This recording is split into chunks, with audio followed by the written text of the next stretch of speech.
Jill, ask them what they think about supervillain. That sounds better to me. More exciting. Do you prefer saving America? How about saving the world? Nope. It's saving America.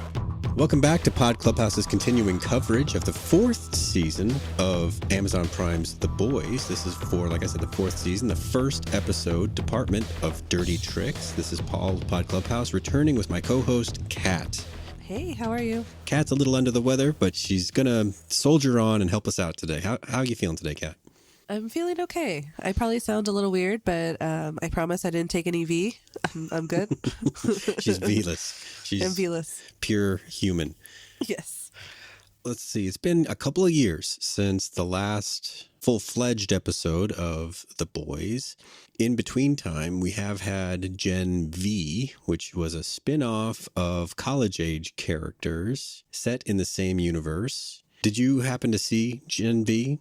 No, I didn't. I heard about it. I know Patrick Schwarzenegger's in there because I remember him posting about it. That's Arnold right. Schwarzenegger's son. Yeah, that's right. Yeah, so I wanted to catch it, but I just haven't seen it. And I didn't know if it was like a spin-off or if it was going to tie in to the universe at all.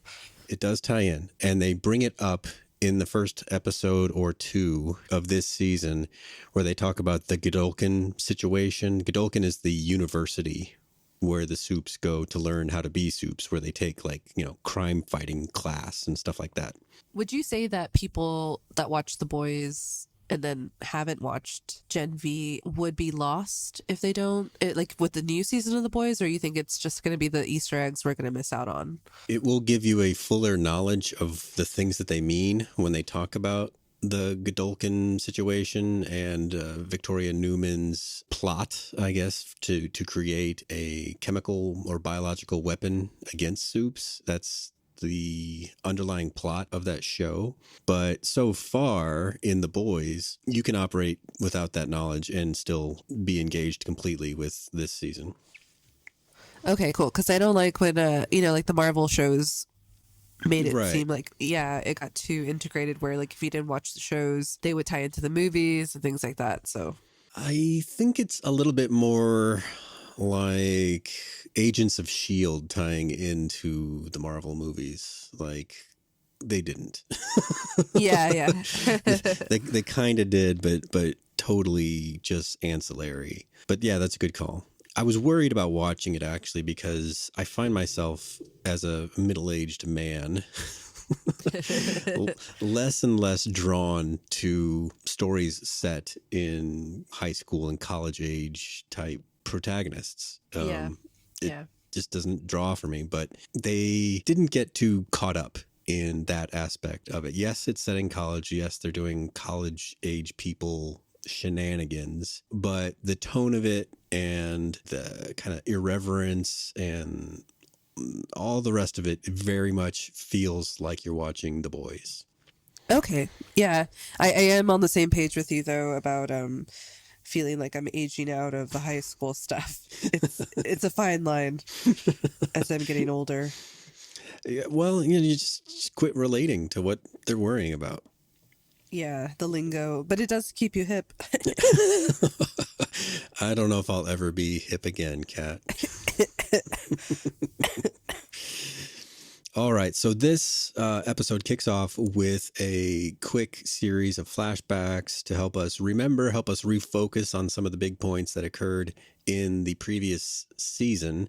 I'll start off with kind of character highlights, one of those being Homelander. You know, he's never been the superhero we in this world would hope for with someone like Homelander, kind of a Superman parallel. But now they want to remind us that he's beginning to show his true tendencies in public. He's contradicting Starlight in public about donating to charities. He's lasering people's heads off that are no threat to him whatsoever. And he killed Noir over knowing about Soldier Boy. So I see that as he's losing his grip on how to function. How do you look at Homelander going into this season? I was curious because I was wondering, like, this is season 4, and, as we all as watchers of TV, we know that as seasons linger on, they can either get really good, like maybe even better, or they kind of start going downhill. Yeah. And I feel like Homelander is one of those that's like such a, like, are we going to tire of his shenanigans, you know, like of him Right. being kind of the same old, but he's just such a layered quote unquote bad guy, which I don't think you can necessarily call him that, because we've seen why he is the way he is. You know, the childhood he didn't have, he was manufactured in a lab, like all the stuff where it just seems like he's just searching for love or for acceptance in some ways. Yeah. But the way he goes about that is horrible because of the things that he's learned or hasn't learned from, you know, the worst of humanity, basically. But the little bit that we saw in this episode, I think it's going to be the theme of the show. That's him coming to face with his own humanity in terms of like aging. I mean, we see those white pubes, which were really disturbing. I don't know, as a superhero kind of thing, that's something that's a little bit new. We've seen where, you know, maybe they age, but when we think of superheroes, we don't think of them like, you know, we think of them as kind of immortal. We do. Yeah. So it is a nice new layer to this where he's sort of dealing with that in private and trying not to let it show in the public. But then in the public facing, we know that he's dealing with that internal self-worth, you know, not feeling worthy of something, searching for something. Now he has Ryan that is giving him sort of a purpose and helping him become his legacy. I think those are sort of what we're going to see more of him in this show. And then, of course, probably some destruction that he's going to cause because of those things. Oh, man. Yeah. Well, I think one of those clips was him, or maybe I'm thinking of elsewhere in the episode where he's remembering that kind of fever dream of just lasering down an entire crowd and him pretty much being okay with that. Yeah. Speaking of Ryan, I think the flashbacks were meant to just remind us about his trepidatious relationship with Homelander. You know, he was spurned by Butcher, and now his only port in the storm of young life is Homelander, and he's not sure, I think. The read I'm getting off the is that he's not totally sure of the lessons that Homelander is giving him. That's what I got out of the reminder flashbacks for good old Ryan. You know, one of the problems working with child actors on TV is that they tend to age, but this kid has managed to pretty much look the same. I don't know if he's growing a lot and I just don't notice it, but good on him. Good on producers. Well, I feel like maybe that's something, because I feel like they filmed this a long time ago, and I feel like they just haven't they were working on like VFX, you know, I don't know if that's right, but I feel like this has been filmed way earlier, so that's why he seems about the right age. I don't know, I would have to see premiere photos of the boys to see if he's like, you know, because I don't think they just filmed this 2 months ago. Like the show takes a lot of effects, so I think like even in 8 months of time is a lot in kid years. They probably filmed this a little bit after the last season, so it's not as drastic. You're probably right. Because let's see, 2 years ago here in my hometown of Houston, Karen Fukuhara, who plays Kimiko, did a panel at the comic convention, and it didn't sound like they had made it yet. But a year after that, they had Anthony Starr, Jack Quaid, and Aaron Moriarty. And let me just confirm that if you believe that Anthony Starr might be a handful in real life, you're probably right. You're probably right. But I believe that they said that they had already wrapped their part of it by that time. Yeah, so I feel like they probably filmed within a year of the last one debuting. Okay. So it makes sense. I don't know if it was because of the strikes or that's why they delayed it, or there was another show on Prime that was like pretty big. So I feel like Prime is doing what most of the networks are doing now, where they're staggering their big shows. Sort of like HBO is doing with like House of the Dragon and like other shows that they have. They really don't let them compete, like overlap. Oh yeah, HBO is like down to like a drip of content. Exactly. Yeah. At least the top flight content, like House of the Dragon. Yeah, and it's like I can't remember what was the latest. Oh, Fallout just came out on Prime. Right. Yeah. So they need a little space there. Yeah. So I think that's the reason why they probably just got pushed so far. But it's crazy how we've kind of entered that new age of just waiting 2 years for things. I can't believe that's like the new norm. I bet you are too, but I'm a Stranger Things fan, you know? Yeah. Oh my God. How long has it been since the last one? 2 years. Yeah. And I think they're actually shooting currently so they're not close, you know, they're not close. Yeah. Crazy. It is. It is. All right, let's move on to how about Victoria Neuman? She's not a boy, but she is a major character. The major thing that they wanted us to remember with her was that she had made some sort of bargain with Homelander to deliver some actual V, not Temp V, but the real deal, which she used on her daughter, Zoe. You know what's funny is that in this episode, I was thinking, oh, is this going to be one of those season premieres where they kind of get rid of one of these characters in like a crazy way? And I was thinking that she was on the chopping block, but then she, and I like the actress who plays Victoria. So I was like, oh, I hope they don't just like let her, you know, kind of, she had a big role last season and then they're going to kind of get rid of her. But I think since she survived multiple assassination attempts in this episode, it's clear that she is going to be a staple in this season. So I was excited, and it's pretty crazy that she did give her kid V. You know, it's fitting that this is Father's Day, so you can kind of tell me because I'm not a parent. She says in the episode that it was to protect her. So would you, you know, in this crazy world that they're living in, so would you do that with your own kids? Man, it's not like passing on like a trust fund or or the family estate or something like that. It's when a kid gets V, you don't know what they're going to get in terms of like that power. One of the things in Gen V was a new assortment of powers. In fact, there was a young woman who had Victoria's power, but just in a more immature way. It's actually not the power to blow up heads, but it is the power to control blood. So her power was that she would like cut herself, right? And then manipulate the stream of blood to be an actual weapon. Oh, wow. Yeah. So it's like a physical thing. Yeah. But as she matured through the series, she found out that she could, like, if someone was bleeding out, she could reverse that process. There was a scene where she was moments away from sexual abuse, and she blew up the man's penis. Okay. Which, incidentally, I got to talk to the makeup artist who did that. What did they say? They said, yeah, he was actually a puppeteer / makeup artist.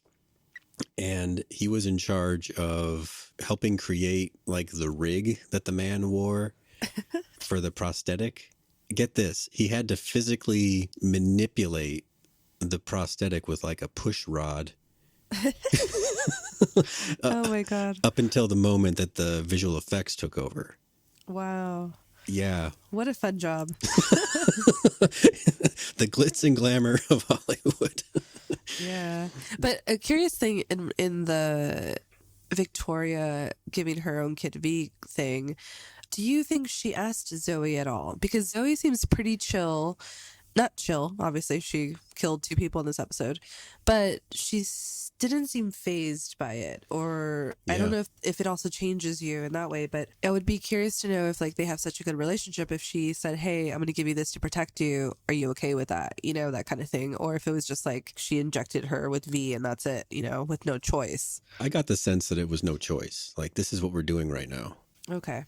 I don't recall much of the lead up to that. I don't know if maybe Zoe was sick or, you know, some sort of other mitigating circumstance would make kind of like justify in your mind, well, I can fix her with this, which is a very tempting parental thing to want to do. Man, I mean, if I'm in the world of the soups, we can start to see with certain actions this season that the feeling of superiority over humans, sort of the Magneto versus Professor X aspect of being a super amongst humans, is becoming more prevalent amongst the characters that aren't Homelander. And perhaps Victoria has some of that. Maybe the daughter has some of that now that she has these abilities.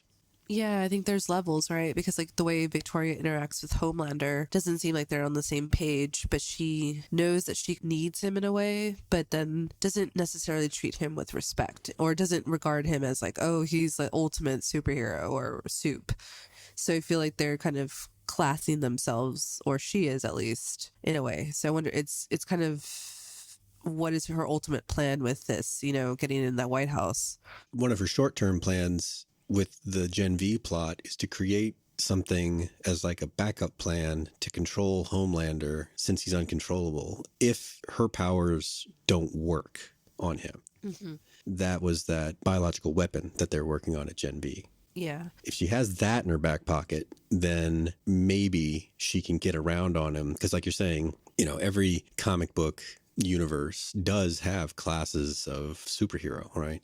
And this one is going to be born, like, they were born with it or man-made. Exactly, right. So that's the potential with Ryan. Maybe there's all this He was the plot. firstborn. Yeah. Yes. And so maybe the potential of Ryan exceeds his dad. Like we never got the full answer on Soldier Boy versus Homelander last season, but Homelander was still a kind of a test tube product of Soldier Boys, I believe. Yeah. If she was sick, and I'm just making that up because I don't remember, I think I would lean toward the V. It's a shitty position to have to be in that world, I think. Yeah. But it seems like they're close in that way, so. Yeah. Well, I mean, daughter Zoe was completely on board with Yes. She didn't hesitate to kill, or she didn't go looking for her mom. So I guess in that way it succeeded that she could take care of herself. All right. So let's flip over to the boys. Speaking of Victoria Neuman, her actress and Jack Quaid, Hughie, are actually a real life couple. If you look on the internet, you can find pictures of them hand in hand out on the town. So that was kind of a neat aside. So cute. On the stage at the comic convention with Erin Moriarty and Jack Quaid, you got the sense that they were just pals. Yeah. Anthony Starr, on the other hand, there was a loud child that interrupted him once. Uh-huh. And he stopped what he was saying and said something to the effect of, "These people are here to see me, kid. Quiet down." But then he kept up with it. Was it acting like Homelander? A little bit, in a way. Yeah, whatever Anthony uses to draw from personally to make that little bit of Homelander is that part that made him say that to that kid in the audience. Because he did it 3 or 4 more times. It was like, how if you keep a joke up long enough, it's supposed to get funny again? Well, I guess he would have needed another couple hours of that because it wasn't funny by the end. Ooh. It was a little more uncomfortable, yeah. Yeah. Ugh. All right, Hughie, he is just right there in the middle of the boys. He has no specific talent except for that he is like the conscience to Butcher. But he didn't have any major clips in the Remember What Happened Last Season bit. I kind of want him to stay on the sidelines this season. I think he's had enough at the front for now, and I think they've kind of played that out. So I think he just needs to kind of sit back for a bit. They've arranged for that to happen with putting his dad in the hospital. Yeah. So I think he's having the kind of a crisis subconscious kind of thing of, although I did relate to him in that way of why, when, sometimes you kind of ignore your parents and there's no real reason. So when he's like, I don't know why, I didn't answer this call. And I was like, oh my God, that sounds so familiar. It is a familiar thing. Speaking of Butcher, though, we were reminded of the scene where he told Ryan to, buzz off. Yeah. And then also, we were reminded of his terminal diagnosis resulting from too much Temp V usage, which then results in him, dying or being told he will die. And there was an element of the plot last season that he made it so he could not be the leader anymore. They didn't trust him to lead the team anymore. So he is even lower than Hughie. Yeah. In the pecking order. Yeah, because Mother's Milk says he's only here because Hughie's vouching for him. But they're all kind of tiptoeing around him. Mm-hmm. It's so funny to see him in that position and not being the one. But even Mother's Milk, when when that plot to kill Victoria is foiled and has to kind of answer to to Grace, he even tells her, he's like, if you want Billy back, he's right there. But she's like, no. What did you think of I think it's Kistler is the character name, but Jeffrey D. Morgan, who kind of made an appearance in this episode. Yeah, Kessler. I knew he was coming because he's announced it and they've announced it, but I was curious to see if he's going to be a soup or what he was going to be. He seems to be another, like a deep state black op operator for the CIA. And it's like they're all working on this soup problem from different angles. You know, the boys' team is on the Neuman issue at the direction of President-elect Singer and Grace, the director, I guess, of the CIA. I'm not sure what her title was. And then Kessler seems to be working another angle on it, but not a lot of detail just yet. Yeah. He just kind of alluded to the history with him and Billy. It was like, oh, come join me. Of course, that's probably going to play out in later episodes. Well, you don't bring JDM on here. For no reason, yeah. Yeah, it's just like I pop in every couple of episodes for a couple of minutes. No, I think he'll amount to something. Is he a soup? Well, he seems to be fighting anti-soup pretty hard. Mm-hmm. But that doesn't mean he's not closeted. No, maybe we'll find out, like Butcher, like so many others. I bet he has a backstory with soups that make him hate them. Not just like well, this is my job. No, he's there because he wants to be, but I'm not sure why yet. Yeah, I think so too. All right. So we mentioned Mother's Milk. He's now in control, but he doesn't have his family anymore. That's what they wanted to remind us of, is that he was on the outs with the family. The family moved someplace else. He stops over at their house and beats up Todd for a second. Todd is, of course, the new man in his ex-wife's life. And the other major thing about Mother's Milk is that he appears to have lost both his beard and some amount of weight in between seasons. And for whatever reason, the internet wants to just talk about that like crazy. And I think that's a terrible idea myself. I don't want to. Yeah. Yeah. I mean, the actor says, I lost weight. Anyway, you know, it's like if there's some issue there that he wanted to make public business, I assume he would, but he's not. I don't know what more we need from the guy. Yeah. It's none of our business. Not at all. The major thing was that he shaved his beard. And that seemed, that was like, huh. Well, that's funny because I think the beard one we can talk about because it's sort of that thing of, does he think he's more professional without a beard? Because Billy had a beard, you know? Oh, wow. Like, does he want to be anti-Billy in the leadership sort of thing? Because, you know, there's that whole thing of like clean shaven is more professional, which is silly. But I wonder if that could be a character choice. I like that. I like that. You don't want anybody to mistake what you're doing for what the last guy did, because nobody respects that guy anymore. It's sort of like shaving off and then like taking off everything and kind of starting anew. Because, you know, guys, when they shave their beards, sometimes it is to kind of like set things anew. So I feel like maybe with this new change, this new job title, that could be a choice in the character of just kind of starting fresh. Yeah, I like that. I think that's a good call. Another character assuming a leadership role, maybe not within the boys, but within the boys universe in general, is Starlight, Annie. They reminded us that she quit the Seven very publicly after Herogasm, I believe. Remember, she live streamed her quitting. And they wanted us to remember that her powers continue to evolve. When we met her, she had some super strength and the light powers, but they were kind of, I don't know. They weren't silly. Yeah. They weren't high-powered powers. But as she has gone through these trials, especially during the finales, it seems like her powers level up. I wonder if that's also something that they will explore more with other soups, because all of a sudden she is tapping into more power that she didn't realize she had. So does that mean other soups can also do that? That is a great question. You know, in this universe of superpowered people, one of the continuing conceits of the whole thing is that it's highly disappointing to those of us in the mundane universe to learn that it's treated this way in their universe. Like the superheroes are actually pretty rarely doing actual super things. They're doing appearances, you know, made up, scripted events to appear super on TV or on a live stream or something like that. you could see where they would rest on their laurels pretty much. Whereas what they're showing us with Annie this season is that she is trying to get better. She is working at it to get better. Like in this first episode, she flies momentarily. In the finale last season, she just kind of got off the ground a little bit, but now she can almost fly. She can at least jump really high. That's kind of something to look for, I think, with other soups as well. We'll have to keep our eye on that. And I guess the only other thing that they wanted us to remember about main characters is that Maeve is out of it. She got hurt really bad and she is done. Yeah, which I kind of like because superheroes could retire if they want to, or just kind of bow out. It's not always, more going to take the mantle as we've seen. Yeah, and her arc was more or less complete. Done. Yeah, by standing up to Homelander. I mean, first she stood up to Stormfront, but then she stood up to Homelander. But that was all she had in her. Is she on the bench somewhere and she might come back out for the good guys? Maybe. Here's hoping. Because I liked her character.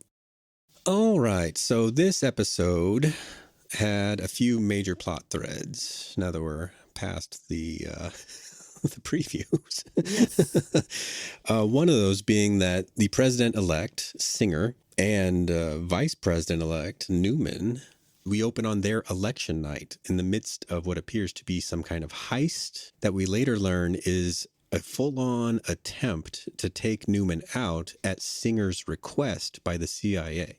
Wow. Did you know what was going on? Or could you guess what was going on before they just flat out laid it out for us in that meeting with Mother's Milk and Singer and Grace? No, I didn't know. Because the boys are always on some sort of mission. Right. They're always doing something. I did feel that it was nice because especially fourth season, it can get tiresome. And there's been a lot of heavy stuff that's happened in the last 3 seasons that the first season was so fun with them. And the other seasons too. But it was nice to see them all, minus, Billy, because they're kind of treating him on the outs, kind of work together. It felt very Ocean's 11-y, they were all like, had their role. They were all going in. You almost expect someone to say, "You son of a bitch, I'm in." Yeah. Yeah. And so it was just so fun to kind of have that feeling of camaraderie between them. I didn't even care what the point of the mission was, to be honest, because I enjoyed seeing them. I was like, they're going to do something cool and they're going to show me. So it was more like I was waiting on the edge of my seat sort of thing than like figuring it out. Like I thought it was going to be something else, not to kill Victoria. No, when it was revealed that it was coming from the top, I guess I had forgotten the idea, like, they're official. They are a state-funded official thing. Yeah, I forgot that too. And so seeing them doing some stuff, I guess maybe the tip-off was when the Secret Service guys let them in. Yeah. But even that seemed like, well, the Secret Service guys are on their side, I guess. I didn't see it. I didn't appreciate it fully for, no, this is actually a state-okayed hit on this lady. Yeah. But it's funny because I think she saw it coming from like the end result of it. Well, that begs the question, what are they scared of? It's like Singer must not have known that she was a soup when he picked her. And then he does, and he's not comfortable with that. Grace isn't comfortable with that. They think the American people wouldn't be comfortable with that. So they're pretty okay with trying to whack her. So if she does assume the seat of vice president and possibly even president, what do we suppose that means for the role of soups in America, at least? Because she's closeted. She hasn't told anybody. Is it like a big coming out party for her? Like, haha, I've gotcha, Yeah. It does feel, I don't know which X-Men movie it was, but it feels very much when it was like, I think it was the Peter Dinklage one. Wasn't he like impersonated by one of the Mystique? Yeah. And like in a powerful seat in the government. And then, so it feels kind of in the vein of that, but I'm curious what her motivation is. And why don't they just ask her? But maybe after this, since they couldn't kill her, like Singer might have to confront her and be like, what do you want? How can we work together? That sort of thing. Because for now, after this episode, the things that they thought would kill her don't work. So they're going to have to go back to the drawing board. But in the meantime, what is that going to mean for her position? They might not have the luxury of just trying some covert thing. They might have to go just full Putin and crash a plane. Yeah, and she's not out for bloodlust in some ways. She did pop a lot of heads, but I think she could pop a lot more and she hasn't. So it doesn't feel like she just wants total destruction. it feels very strategic because she could kill Hughie. She doesn't. She feels something for him. Yeah. She could kill, Billy as well. And she doesn't, even when he attempts to kill her. Yeah, I don't know if she just sort of is in the vein of Homelander and enjoys the game, or if she only kills the people she really needs to for what she wants to do and they're not part of it, or she doesn't need to do that. Yeah, I agree with all that. She's working many angles here. She's got the thing at Godolkin with the biological weapon. She's amping up her kid. Maybe there's more dimensions to Victoria, and they've stitched her into the storyline kind of lightly. It was only at the end of season 2 that we kind of realized, hey, shit, this lady's important. So it's like her plot thread is only starting to get major at this point. Yeah, that's why I almost thought she was going to be out this episode, because I was like, oh, she's just one of those people they introduce for a season or so, and then they kind of get rid of her. But it's clear that from this episode, she's going to be like a big part of the season. All right, like we mentioned in the Homelander catch-up scene, the his collection of graying pubes has reminded him that he is going to age, and I don't know that he counted on that. I don't know that anyone counted on that, and he's having this very midlife typical kind of crisis. He spells it out for Sage when he goes to recruit her with, what is the point of this? If I save them, they cheer. If I kill one of them, they cheer. What is the point of anything that I'm doing? What do you think about his decision to recruit Sage? I like it. I like that he, out of all those people that they're showing on those slides, that, she wasn't the clear-cut choice, but it struck him when he, was going through there, which I think there's something there with Sage, because A-Train kind of like flagged her like, oh, I went to school with her and something happened. So I kind of want to know more about that. Oh, yeah. But I do like that. I guess she also kind of has an out because, the way she was talking to Homelander, which Ashley points out in this episode, is like, hey, you can't talk to him like that. And it's like, no, but I'm the only one being honest, or at least in his mind knows that she's smart, like the smartest person, smarter than him. And he's always felt like he doesn't have an equal. And I think that's why he likes Ryan, because Ryan is like a mini version, but he's not there yet. So he can't really converse with Ryan. Right. Eventually he will, but he might not be alive to see that because he's aging. It's also funny that this is what is preoccupying him, like his like mortality in a way, and also the fact that like in the earlier seasons it did feel like he wanted people to do what he wanted, but then everyone around him is now saying yes to him and he doesn't like that. So it's like on the one hand you get everything you want and he's not happy, so it's like, does he want opposition? Does he want a challenge? What is he, it just seems like he's never going to be happy. I mean, obviously we know he probably can't be happy because of the way he grew up. He is sort of chasing that happiness, even if the happiness comes from, let's say, killing people and getting excited over that doesn't even excite him anymore, because I think he just has no purpose. He just doesn't know what he's meant to do. But it's interesting that he recruited her. Maybe it's like one of like a last hurrah of like, I'm going to listen to the smartest person literally on earth and then I will get what I want, even though he doesn't necessarily know what he wants. Like, that's his therapy in a way. He already has the adoration of a large amount of the country, but it sounds like with the recruiting of Sage that he wants everything. He just wants 100% adoration from all people. Is that what I'm supposed to get out of that? I guess, but adoration in a certain way, because he doesn't like the easy adoration of, like, let's say the Deep and Ashley, where they just say yes because they're scared of him. Like, he actually doesn't like that. But if they were to oppose him, he doesn't like that either. So it's really confusing, like he's just like, oh, I can just get anybody to do what I want. But I guess it's that, like, if he can get the people to just love him without forcing him, like, in a way, obviously he's manipulating them with the Sage's help and putting these like scenarios in, but kind of letting them decide in some weird way to love him. I think that's what he's after, not the forced love. Yeah, I think, well, I'm not a superhero, Kat. So all I can identify with is the midlife part. Yeah. And that is, for whatever reason, that part of a person's life where they stop feeling the immortality of youth and they do start to wonder about what it is that they're doing and possibly leaving behind.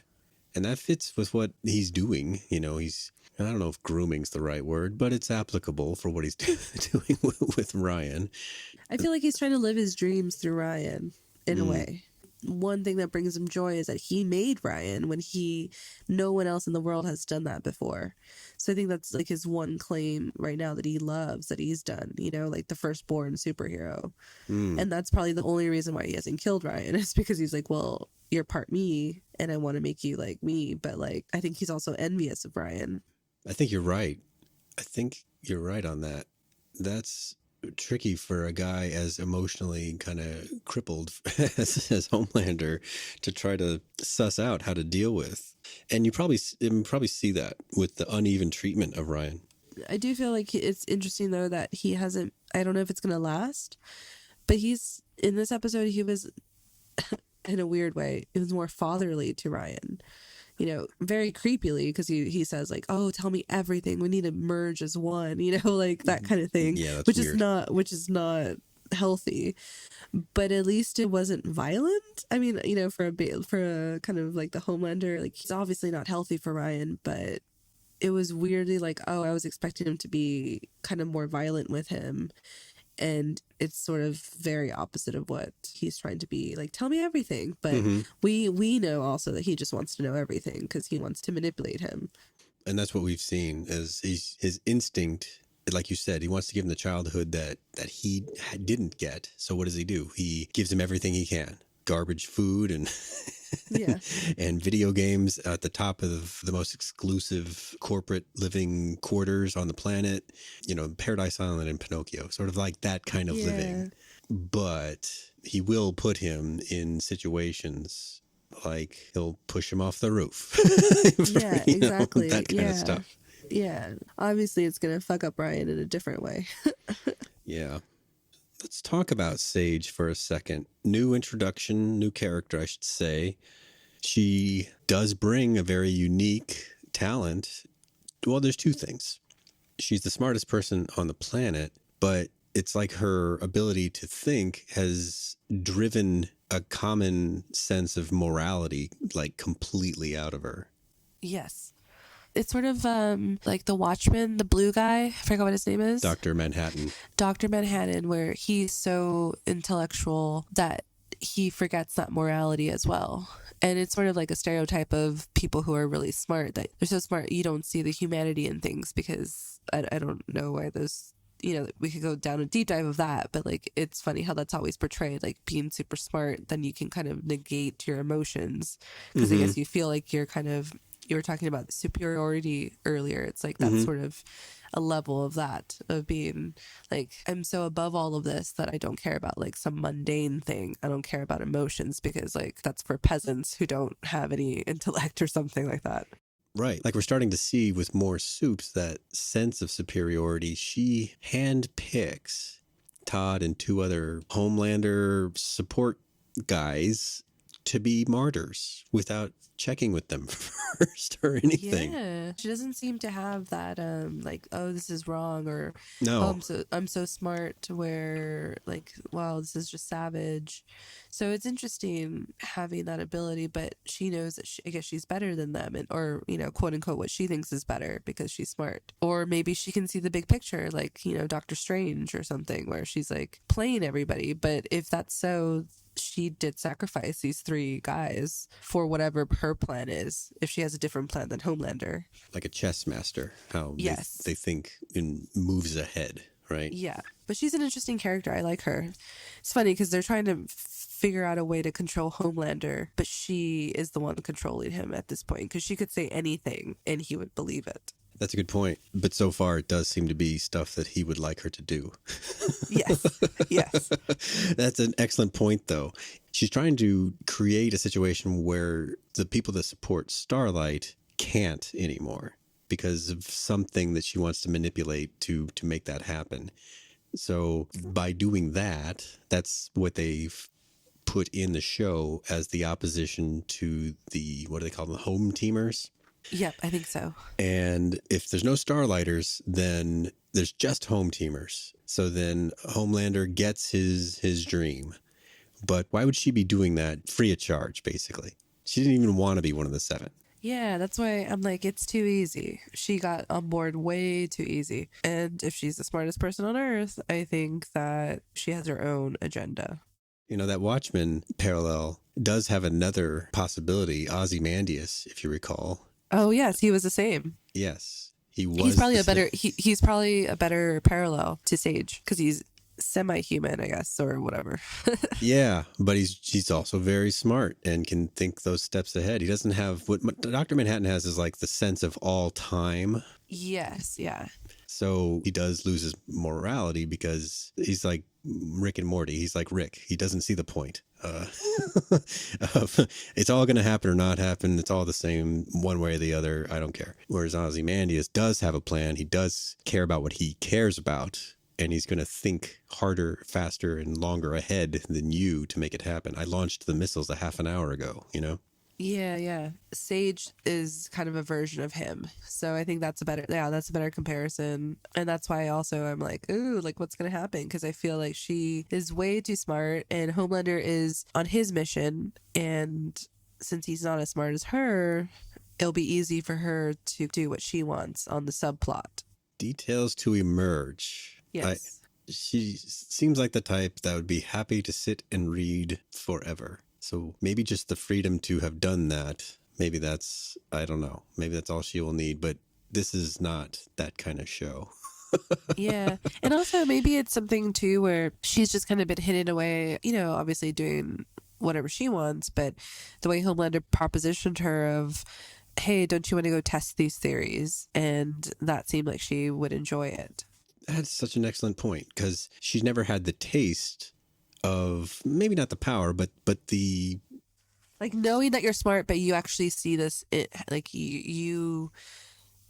I don't know. It's like I don't know about theorists, but the theory, you know, people who are theory, and then the people who do the practical experiments based on the theory. But that's never the same person in most, you know, in some cases, like at a high level. So they work in tandem, but each of the theorists and then the practical people have like different roles. So she's able to have the theory, but also have this person who is going to put it into practice or test it out. So I feel like that might drive her ambition in a way Yeah. she didn't have before. Exactly. Okay. All right. I like where you're going with that. I have no idea what she wants yet, but I am confident she will want something even if she doesn't want it right now. And she did low key manipulate also or put into motion the deep, you know, like standing up for himself. Sort of activated him, right? Yeah. And why does she care about that? You know, that was an interesting little subplot that I was like, why does she care about the deep? He's an idiot. So, but she made it seem like he wasn't an idiot. It's like, hey, you're a soup, you're smart, just stand up for yourself. So that was also sort of like sus on her end. Yeah, I had a question mark about that too. Radicalizing the deep is, it almost seems more like a trifle, but it could lead to something more because she is thinking farther ahead than we are. Certainly farther ahead than the deep. If not only just to have her like, you know, like in his good grace. So like if when she needs him, she's going to be able to use him. He said, what did he say? Capybara? Yeah, capybara. Oh, deep. He's still in the show, but they're not really doing a lot with him just yet. No. I'm not sure what the point of keeping the octopus is and showing us the octopus, except maybe it's just defiance for the deep. Because remember, he tried to have like the show girlfriend last year. Oh, yeah. It was meant to be like his image rehabilitation by having kind of like this religious girl of some variety. I don't remember much about her because it was clear it wasn't meant to be like a thing. But keeping the octopus after the octopus, I don't know if it was a scandal or just rumors about that scene. Yeah. With the octopus. Yeah, okay. Remember a long time ago, we had been keeping our eye on the deep as a possible redemptive arc for forcing Starlight into a sexual harassment situation or sexual assault situation, I should say. Yeah. I've given up on that. I don't care. Yeah, me too. Yeah, and I don't think there's a redemptive arc for him.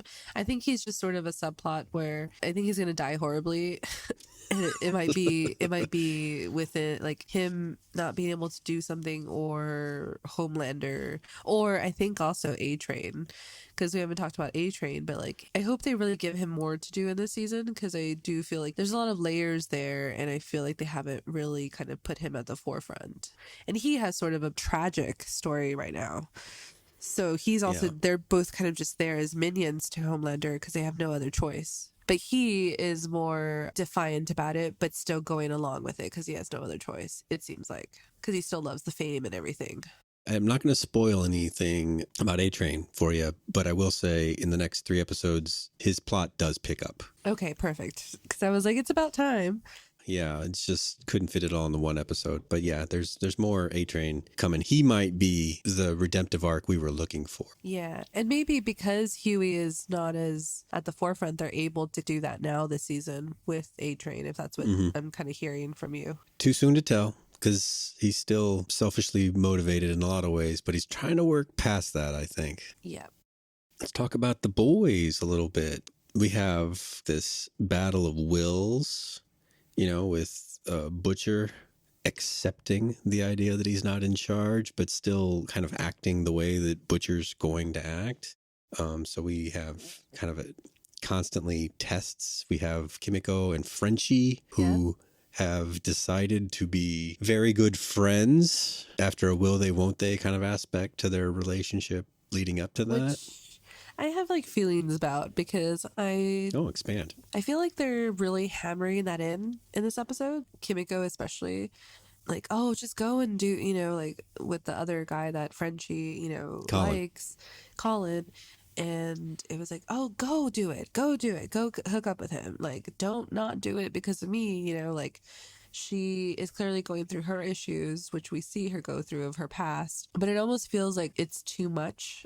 It's obviously like she does want to be with Frenchie in some way, but it's maybe one of those like doesn't feel worthy of him because of what her past is, just because she keeps hammering the point in to Frenchie, and it's kind of awkward. You know, like if someone were to do that to you, you'd be like, okay, I get it. Like, it's not about you. And that's what Frenchie keeps telling her. And she's compelled to be like, no, it is about me, you know, like, or that he's not hooking up with the guy because of her. And Frenchie's going through his own stuff that wasn't revealed in this episode. But I find that so funny that they're really hammering in that point of like, we're just going to be friends. So I'm curious if that's going to flip this season. Remember, they expanded on his background a little bit last season with previous, maybe not relationships, but people, affiliations that he had worked for or with, and made it clear to us that he had a very kind of damaged and complicated background. Not that anyone has an easy one, but Frenchie's is probably the twistiest of the speaking boys. Kimiko's is pretty messed up too. I can tell you that in the next couple episodes, there's going to be a lot more about what's up with Frenchie and Colin. It's not straightforward. He has a reason for acting the way he does with Kimiko about it. It's he does like Colin. That's for real. He does. Yeah, he does seem like he liked Colin, but I was thinking on Kimiko's side, it seemed like she's trying to push Frenchie away, and it felt very forced to do that. I want to believe them when they say that when they kissed, it didn't feel like a romantic connection, but there's just so much more between them that seems like, actually, I don't know. Seems like you guys still might want to work on that couple idea. Yeah, it just feels like they keep bringing it up every season. So it's like if they were just friends, like let's say Frenchie and Starlight, like okay, they don't talk about, you know, it's they're just friends. So I just feel like that with them, like, is that all they're going to be doing this whole season? Is like, oh, well, they won't, like, you know, like, I don't know. It just like either let it die and that they like are good friends, or just stop doing that. It's weird. Yep. Kimiko has her own stuff, her background, attachment issues. So it is important to her that she has someone like Frenchie that is close to her and understands or can speak her sign language, which at the comic convention, they told us that that is not ASL. They have a consultant work with them to develop the language that would make sense for someone that was never taught sign language, but still used their hands to communicate. Okay. Does that make So sense? it's like a made up language, Yes. but would still follow some norms. Yeah, it just makes visual sense. But a person who knows ASL couldn't just watch Kimiko and understand what she was saying at all. Yeah. You mentioned Colin, and we are introduced to Colin at something called Starlight House. This is a new thing for the season and for Starlight. She got on that live stream and said that she's quitting the Seven and she wants to do things a certain way. But now she's a public figure and she has this Starlight House for at-risk teens. We talked about Starlight in the opening a little bit and how she's developing her powers. I think that that's a major element of this show. Like you mentioned, Hughie's been a front burner guy for so many of the episodes because the show basically opens with him and the explosion of his girlfriend. But it opens with Annie too, with Starlight training at her mom's house, trying to get into the Seven. And in a lot of ways, every finale has had a Starlight showdown involved. So I think this is all building up to her being ready to have whatever this major showdown is that must be coming for her. She's just not there yet. In both arenas, whether it's becoming a leader, like with Starlight House, or with her powers, with the flight and the electricity and the lights and all that. Yeah, I think Annie is one of the ones in this series that her arc has been really nice. Like she's been going through so many different things and I feel like she still has a lot of room to grow. So I think also, usually we feel fatigued by season 4, but I feel like there's still a lot of these characters that like there's still layers to unpack with them because of their past and also the way they interact with each other and what happens to them. So I think she's one of those that like I'm curious to see where she goes as well. And I mean, at least with her and Hughie right now, they're in a good spot. Yeah, that's a relief, actually. Yeah. So we don't have to deal with that. They're sort of like, the couple of like a series that's just like, okay, they're going to be good for a while. Maybe down the road something will happen. But at least we don't have to deal with like, well, oh, they're fighting again. Will they be together? Like, I like that stability so far. There's already a lot of shit going on that we don't need them to be at odds with each other, especially since it's nice to see. I mean, it's not nice to see Hughie's dad in the hospital, but the fact that she can be there and support him. And also when she has to go and she sees Homelander on television, that Hughie's like, yeah, go, before he'd be like, oh, you're choosing to go do your work instead of me. And it felt like a very grown up relationship this in the first episode, which Mature, was nice. right? Yeah. Mature. Yeah. I mean, Starlight's going to be stretched pretty thin with all of this stuff going on. Whether or not she meant to do it, she is now the head of this movement. People consider themselves Starlighters just by putting her little, flag in their yard or showing up to rallies and as if she is a full-fledged movement of some kind. And I don't know that it's entirely thought out on her end. She just knew that she couldn't be a part of the Seven and Vought. That was so her movement is just a anti-Vought reaction. Yeah, and the variable that I think she didn't account for is the people and also the powers that be that they manipulated to make it look like Starlighters killed those 3 guys. But that's something as a leader you have to do, you have to be responsible for the things that you create and start. So even though that is not something that she did, now she is kind of the face of this movement and the name of it. So I feel like that's new territory for her of like having to answer to that. It definitely is. In the story, I'm sure she's just still a kid somewhere in her early 20s, I would bet. These are baby adults. there are people in their 20s that are accomplishing great things, but not everybody does, and she's being thrust into a lot. You mentioned Hughie and the dad. That is a curious situation. They decided to put Simon Pegg in the hospital. Yeah, it's because he has to film the Mission Impossible movies. That's funny. Oh man, that does make you wonder. Sometimes when they do sideline a character with an easier to film plot, that's exactly why Tim Riggins had to go to jail, right? Because he had to make movies. Well, we'll see. The big driver though is that Mom comes back.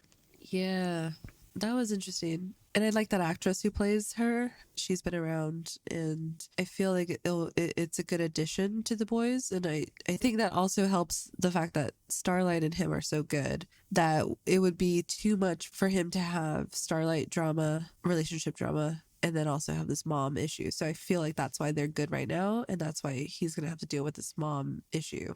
Because the way that she's interacting with him at the hospital scene, you think like, oh, like I couldn't remember if he had ever seen her before, you know, besides when she left, and then he like lashes out at her like, I haven't seen you since I was 6 years old. I was like, oh yeah, that's right. Like she just left. Mm-hmm. So and she's acting so nonchalant, like, oh yeah, I'm your dad's caregiver and blah blah. And so I feel like there's a lot to unpack there, but I wonder how involved she's going to be in his life. Because his dad is in the hospital, he's probably going to feel like he has to watch over her. I don't know. I would think he would feel powerless because his dad didn't name him caregiver. And I think that's going to also ask a lot of questions. Like, does he not care about me? Is it because I wasn't there for my dad? Does he not want to burden me, et cetera, et cetera? So it seems like he's going to be dealing with the parent drama this season. Mm-hmm. I agree. Why wasn't he named power of attorney? He's been there the whole time. It's a great question. Hughie, with just having his dad to worry about, was sort of unattached except for Starlight, and Starlight can take care of herself. So now he's got this other person that kind of raises his stakes as just a human operating in this dangerous environment of the boys. I don't think she's back just to fill the screen. I think she will serve some greater plot point later. I do think so, especially since that actress is not just like a no-name. She's got one of those character actor faces that's like, I've seen you 1,000 times. They would definitely have her be doing something. So yeah, TBD on that. All right. Mother's Milk assumes responsibility of the team, and he has really stepped up. The op did not go their way, but it was never going to go their way. The Neuman's apparently invulnerable.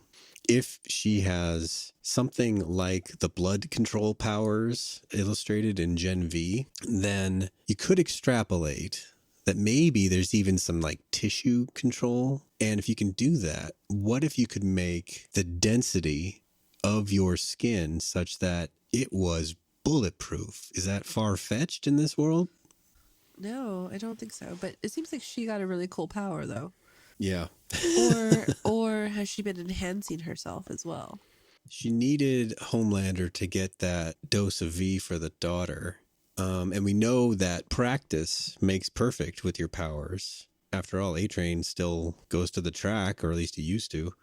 So it's possible that she could have been doing that kind of improvement in privacy, you know, trying to, say, cut herself or whatnot until finally her skin was just impenetrable. Luke Cage style. Yeah. That's my bet on her. But anyway, with Mother's Milk having to go find Todd and then endure all that Pete Davidson energy commentary from the That was back. funny.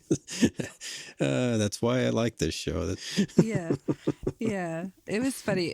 That's when it like works so well, when they're like kind of bantering like that and just making fun and bringing in the pop culture and making commentary like that. And it kind of irks Mother's Milk, which is like something that he's always irked about, something which is funny. In this case, it's not so funny because it's his wife, but it's also funny for the viewer. Yeah. And for Frenchie and, you know, Kimiko, and there. It's just, yeah, that was really funny.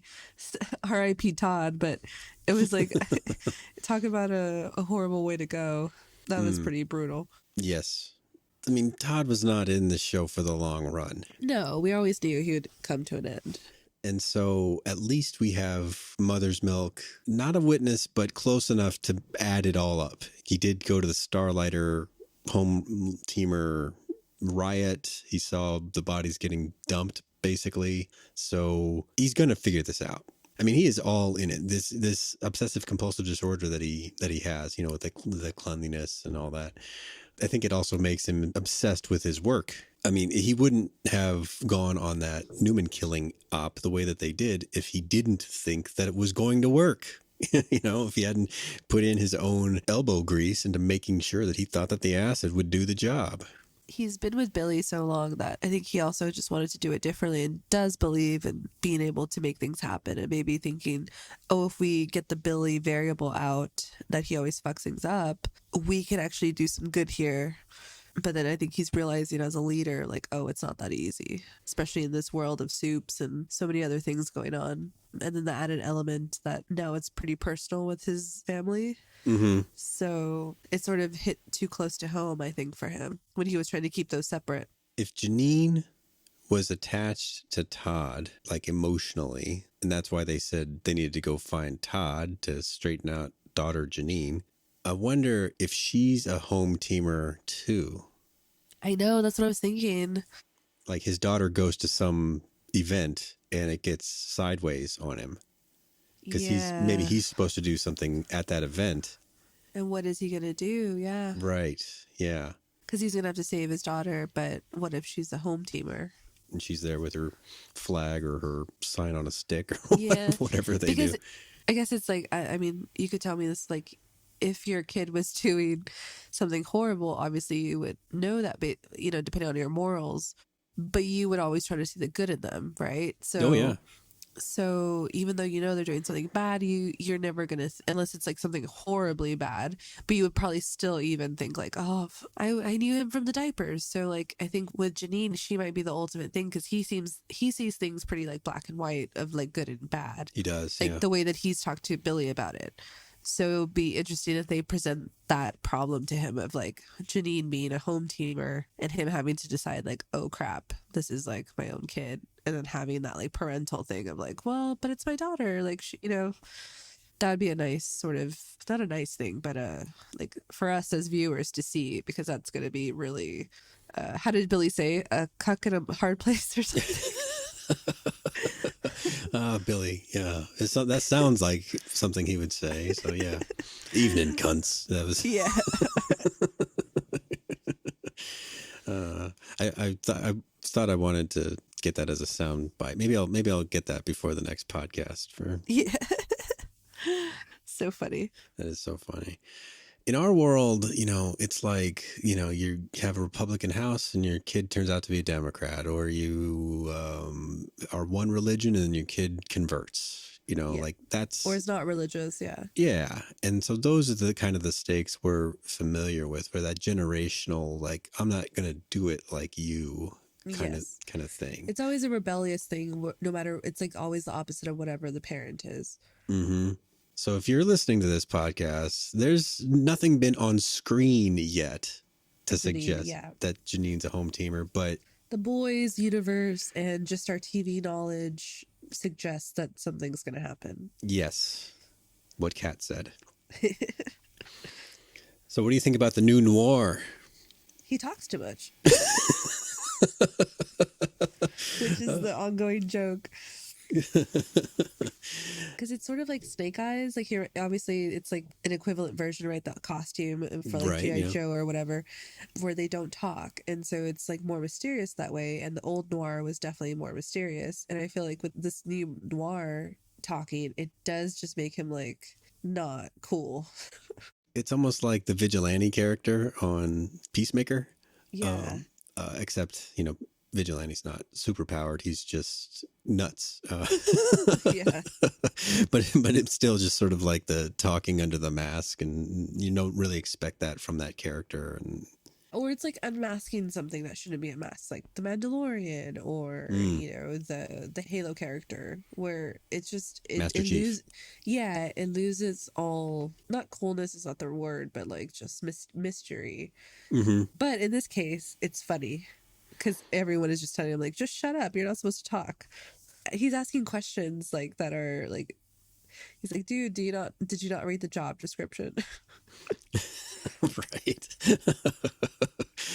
Not talking was like a key part. I wonder, you know, remember how they had those clips from when Noir knew Soldier Boy? Uh-huh. He talked then, right? He did talk. Yeah. But that was back like in Vietnam, like a long time ago, right? Yeah, and I think it's because didn't he like he was scarred or something where he couldn't talk? Yeah. Yeah. So it wasn't like that was like the character. It was just because like physically something had happened. Mm-hmm. So, I mean, it wasn't a good thing that he couldn't talk, but people have known Noir as like not talking. I do wonder who's in there. I do Yeah. wonder who they recruited to be in there. Oh.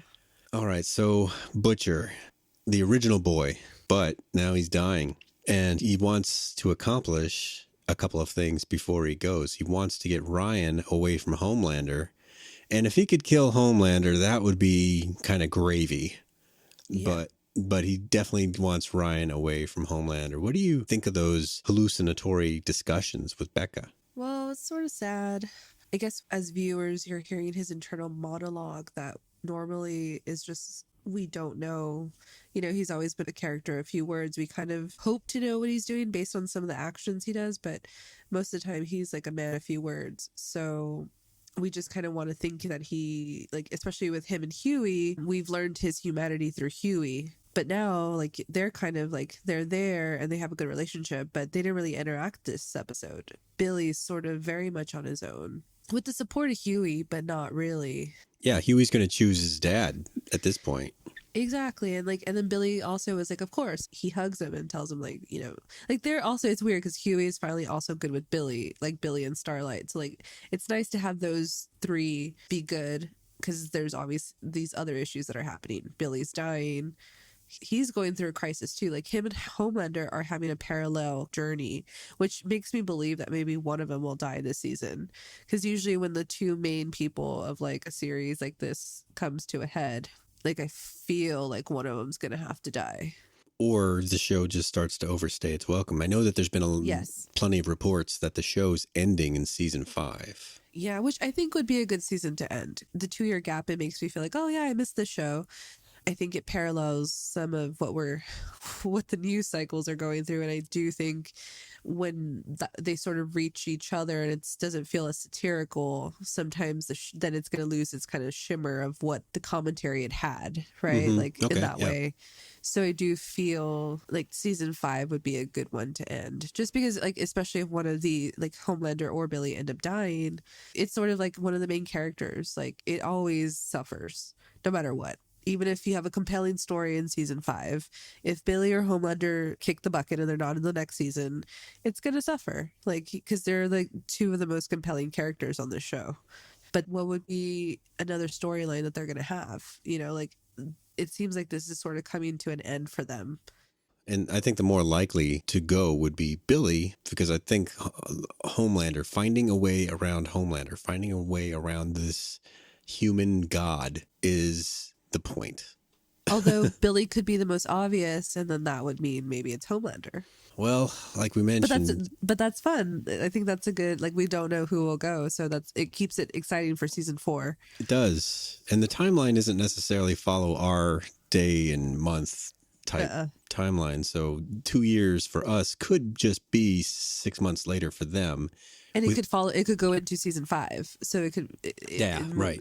And I did like what Homelander said, which kind of feels like maybe the theme of the season, where he was like, "I'll miss us," you know, when he's like, "Billy's gonna die," and I was like, was that like sort of like a foreshadowing for the audience too, of like, this is like a compelling duo at odds that we're gonna miss. And it's the secret's out on Billy's condition, at least with Homelander. And, you know, I guess it's interesting that he did a once over on Billy. Yeah. When they met, just to see, just to make sure everything's okay. It was interesting though when Ryan, when he asked Ryan, like, what's, like, you know, they were hanging out and he was sort of like, he's like, tell me what's going on. And he was like, oh, I'm sad that Billy's going to die. And then Homelander, like, Anthony Starr's expression of disgust, but like also trying to be like a fatherly person and ingest what Ryan was saying and not be like an asshole, was like so good. And that's like why I love it, like, Starr as Homelander, because those expressions that he has are so good. Yeah, he's a great actor. He's Yeah. he's He embodies Homelander a little perfect too for this well. role. Yeah. Yeah. People are worried that he's actually just like Homelander, and I think he's just more like a big personality. I don't think he's. Yeah, I don't think he's like I think that's just sometimes people don't understand that it's acting. Yeah. And it's like it is like, and that kind of negate that it's sort of an insult to say like, oh, it's just him, because like no, I think he's created a really great character and it is acting. Mm-hmm. And while the actor does have some quality, like I don't think that is the same, obviously. It's sort of a backhanded compliment, I think, to say that, and negates all the character work that the actor puts into this. So I don't want to say that. But I do think it's funny that there was a commentary, because obviously the show has been going on for a long time. Yeah. And, you know, he's gotten older, and he was already, the actor, I think, was already, you know, kind of, I don't know what age range, but like the fact that they kind of are bringing in this storyline of, you know, aging when the actor is aging too. Mm-hmm. So I know he's in his parallels. 40s. I'm almost sure he's in his 40s. So that parallels well, you know, kind of like when they're like, oh, we have to do VFX work. Right. The crow's feet removal or whatever. Yeah. If you're a producer working on, you know, Homelander's kids project, you might recall that he has super hearing. I know. I would not be saying those things. No, I wouldn't be surprised if we found out that guy was deadly. Yeah. But for some reason, Homelander keeps Ashley around, and like, you know, that producer was there before. Like, I don't know. He could easily kill everyone, but I think it's also that thing of like, if you kill everyone, there's no one that's going to be there, right? Yeah. Well, but you know, he does lose it every so often. That director. Yes. Oh my gosh. Yeah. Was in Gen V also. It was a subtle jab at like the failure of the original release of the Justice League, and saying that after the Rise of the Seven or whatever that movie was came out, it didn't do very well, and so his stock had kind of fallen, and so he wound up teaching drama at this college. So yeah, That's funny. But here he is back. Yeah, that was actually pretty funny. Homeboy. I mean, come on. I actually liked Sage sticking up, maybe not for Ryan, but for the loser concept of Homeboy. Yes. And Ryan should be his own thing. That's it's true. Robin had to go through a lot to overcome being Robin in the Batman universe. It was funny to see like Ashley and like the marketing be like, who is this? Yeah, because at that point she's still like wearing like sweatpants and stuff, right? Which is like, I know you don't work in a corporate high rise, but let me tell you, that's unusual. Yes. It should be frowned upon. It would be noticed. It would be noticed.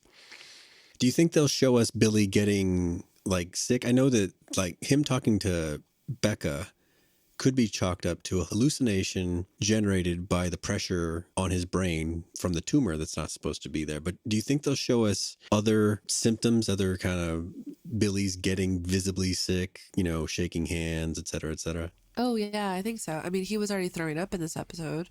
Right, yeah. And he had some sort of like, I noticed like a little worm thing that was in one of the shots in his like temple. It looked like a worm, kind of crawling under the skin, which I thought was interesting. I wonder if that's foreshadowing. What if the Temp V is not a tumor? It's actually just a gestating, I don't know what, egg sac of V waiting to mature, and then once it does, then he's like empowered again. Yeah, that could like it's growing on his brain, and like maybe it's gonna adhere to it or something. Yeah, it's got to like suck onto a gland or something, and it gets very bad. And if you live through the process, then you're like, you know, super Jesus after that. Yeah, and also like we saw him when he was sitting with Mother's Milk, where he was sort of experiencing some of those symptoms. So I do think it's going to get bad, and I do think it's going to be one of those things where on these subsequent missions, or if he joins, you know, whatever Kessler's group is, like his illness is going to be affecting him, and it might affect what he's doing in a bad way. I was all in on that emotional roller coaster there at the end with hugging Hughie, but he did it to steal his keys. was he going to sell out Hughie to Victoria? And I was just all in. I was completely the person that fell into the trap, that had my eyes glued to the screen the moment that butthole appeared. What about you? Yeah. Yeah. I was like, oh, good old Billy. But it showed his growth, because when he has the hallucination with Becca and she's telling him, like, are you really going to betray Hughie? This is not going to go the way it should. And the fact that he doesn't do it, I was like, wow, he has grown in some ways. And then when he sends the photo, of like, Right. Yes. to Victoria, and she's like, oh my God. And it was just like, that was so Billy, but also you realize in that moment, like, oh, yes, he's not going to betray. Like, that was the second, third plot, or second, third season of like him betraying Hughie because he had a mission to protect Becca or Ryan or whatever. And now he's like, well, those people are kind of gone, so he doesn't want to fuck up his relationship with Hughie again. So I was like, wow, that shows a lot of growth. To fully appreciate it, you got to remember how completely dedicated he could be to his mission. And his mission, as he sees it right now, is to get Ryan away from Homelander. This was his way to do that. But he's going to have to find another way now. Yeah, I really enjoyed that moment where he didn't do it. Except for seeing the butthole. Yeah, I didn't want to enjoy that moment. No. Boys, viewers, I have seen episodes 2 and 3, and this is not the last butt stuff. Yes, I did see a little bit of episode 2, and it's already gross. Oh man, they're catching some flack for that stuff this season, but I don't know. It was jarring, but not so utterly surprising either. They've got to keep raising their game on that sort of thing. Yeah. To keep up their style. And so, it's not the sort of thing I like to watch every day or ever. Yeah. Yeah. But I understood it. Yeah. Yeah. Going into the next episode, what do you want to see coming out of this one? So I want to see more A-Train, because I do feel like they've kind of given him the shaft a little bit in the last season or two. Mm-hmm. Like, they kind of like build him up to kind of have a redemptive arc, and then they drop him back down. So I kind of want them to make a choice with him this season, and maybe he's one of the casualties this season, but maybe it'll be on a better note. And Homelander, I am liking the existential crisis he's going through, because you can only kind of save the world or destroy the world so many times, which I think is still in his like long-term goals. But I do think the more interesting stuff is what's going on with him personally. The mortality, Ryan. I don't know. He just feels like there's nothing to live for, even though he has everything. I know you watch anime a little bit. Have you ever watched One Punch Man? No, I haven't watched that. One Punch Man is set in a fictional universe where superpowers are relatively common, and they're sort of like regulated in terms of like which people have what class of power. Okay, so this sort of disturbance is happening. We need to distribute, 2 or 3 people with this level of power to go deal with it. That should be enough. Oh, only this guy's available. Well, then he'll need backup from this person. Like it's a highly regulated sort of thing. But One Punch Man, he can defeat any other character with a single punch. It doesn't matter who it is. One punch is all it takes, and the other guy is demolished. It doesn't matter. He could be a 300-foot tall Godzilla, and if he can get close enough to punch Godzilla would go down. So this makes it so that fighting crime is actually fairly uninteresting and boring for him. It's not that he's not a good person exactly. It's just that he wanted to do it because it was exciting, but then it got to be pretty monotonous. Yeah, that's what Homelander's going through. It does seem like that, right? Like, big deal. Okay, I'll save him now, I'll save him later. It doesn't matter to me. It's sort of that thing of you have everything you want, but there's no challenge anymore. Mm-hmm. It's not exciting. No. I guess the challenge that he has and always has had is that interpersonal stuff. And he is not equipped to do what he wants with Ryan. I wonder if he'll start to enlist Sage to help him out with Ryan. Not that she's any great emotional sort of like backstop for him, but at least she would have like the book knowledge of what to do with Ryan. His own instincts are only kind of working. He probably will seek parental advice from her because thinking that she knows everything that, maybe could help with Ryan. Maybe could help with Ryan stopping to like Billy, etc. So, yeah, I mean, he has Sage around for a reason. So I think why not utilize her for all aspects of life that he's unhappy with, including Ryan. I could see that. Yeah, then that's where I would want to see, like, if they're going to go all in on this Ryan business, then go all in. Give us a lot more Ryan. Ordinarily, I hate children actors, but this one, he seems fine. He seems to be doing his job. He's giving me a lot of conflict. I was thinking about it and I was like, I wonder, he's on a TV show, but like as a kid, you think things are kind of real. And I'm like, I wonder, and obviously they shield them from like what you hear a lot of the child actors who are like, we're on Game of Thrones or something else, that like they don't actually watch the shows that they're on, especially like these kind of shows. Yes. So it's like interesting, how much does he know of what like his show is? But he does play conflict really well, and like sort of that internal feeling lost, like he does feel abandoned. Like you can tell he feels abandoned in some way, but is just trying to hold on, like sort of a trauma response. Mm-hmm. Yeah, well, it's like if you're sinking in moving water, you will grab anything, and you will, you may end up pulling them down too, because you are so frantic to try to find something for support. Yeah, so he's playing that really well. So I do think he's a good kid actor. Yeah, he's going to be featured a lot. So I'm glad that he's doing well. So we can kind of go with him on this journey, and hopefully it won't end that horribly. Well, this so far, I mean, I've seen people have sort of mixed reactions to the kickoff of season 4, and I don't know what the content of those are, except for very surface complaints about maybe Frenchie's bisexuality or the slightly different appearance of some of the actors, or maybe figuring out that Homelander's actually always been a giant jerk. Yeah. But for me, for this viewer, at the end of this production, if you just binged all the episodes, I don't know that you'd be like, well, season 4 is where it really took a slide. I don't feel that way so far. How do you feel? I feel like it's pretty in line. And for a season 4 premiere, it seemed pretty good. Again, this is where kind of you see the cracks. You kind of see like, do I want to continue? This is another investment of time.